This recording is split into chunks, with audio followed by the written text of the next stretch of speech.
Alrighty, so for this project, we're going to be using XFLR5 to go ahead and do analysis of an airfoil, as well as some wings with different types of aspect ratios for that airfoil. And we'll go ahead and pull the CO versus alpha graph, the CO versus CD versus alpha graph, and the CO versus CD graph, as well as some other information that we'll have to derive. And so once you open up XFLR5, you go ahead and you'd have a black screen. You'd go down to direct foil design, which will bring you to this page. And you would go ahead and bring in, you would be able to go to file and open. You would open a DAP file that would be the Clark Y file. Of course, the coordinates would have to be fixed from the leading edge to the trailing edge, and then so forth, and from the trailing edge to the leading edge, and then back again to give you that. And then this would be the airfoil once imported. After that, you'd go to XFoil direct analysis, and it'll bring us to this here. This is showing like the results from as I already conducted the project. So typically you would go then to analysis and you would define it. You would put it at what type you would want to run it at and what Reynolds number you'd running at. Everything else could stay constant. Once you're done with that, you can then go ahead and do this analysis tab, and it would give you it would give you like a single iteration of like its coefficients. Like once you would hit analyze this would be for batch. We're not trying to do the batch again. So, but once you get this, you would get a curve. You could go ahead and you'd be able to export that curve out. I'll be showing how to do that later though.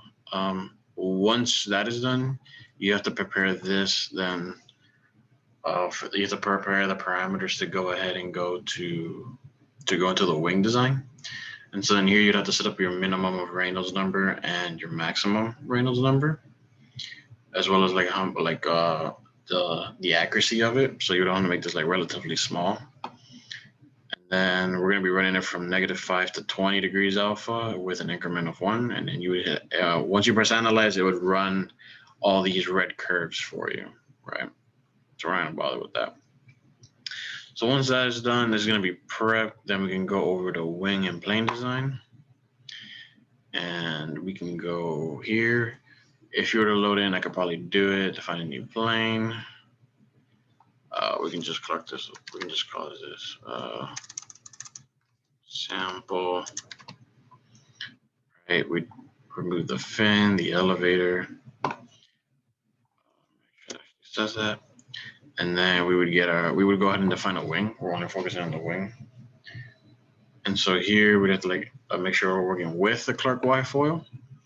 And here we see that we have all the dimensions, and we can run a test for, say, I believe we can get like the aspect ratio to 4 with this. Yeah, so we'd have an aspect ratio of 4 with a taper ratio of 1.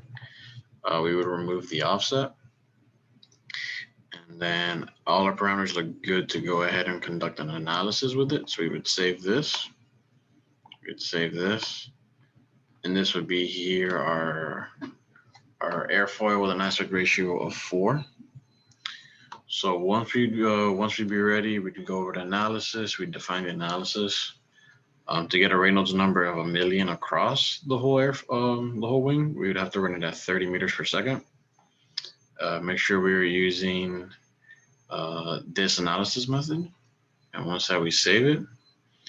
And the same thing again as we did for the standard foil. We do it from -5 to 20 with a 1 degree increment. And we would analyze.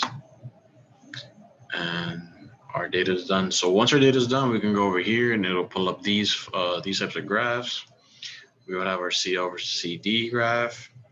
We would have our CO versus alpha graph and a CO over CD alpha graph.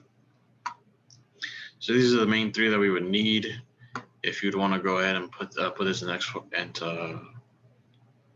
Excel, we'd right click on it. We'd go to current graph and export it. and then it would allow us to go ahead and make it into an Excel document immediately for us. Here it shows some of the other three, well, the ones that I ran for the project.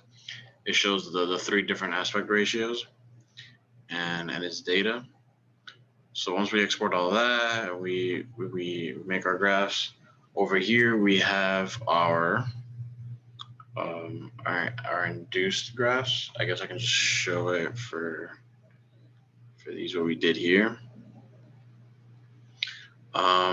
And this shows graph like a specific alpha angle. So like one of the questions in the report asks us to do it at 7, and this would give us like the induced angle of attack over the span of the wing at 7 degrees. Here it shows the total angle. Here it shows like the coefficient of lift at that angle, the induced drag, and the total drag. Obviously, these can be changed by going to current graph and defining the graph settings, and you can set it up to show whatever parameters you're looking for. So that would show you that. Once we have all the information over here, we can go and show you that in Excel, we went ahead and plotted our charts. We got our lift curve slopes. I guess I better show this information. We went ahead and plotted it. Well, we put all our information in Excel. We put it over here. We collected the data for the local induced angles of attack and the local induced drag coefficients at the 7 degrees. And we plotted them here.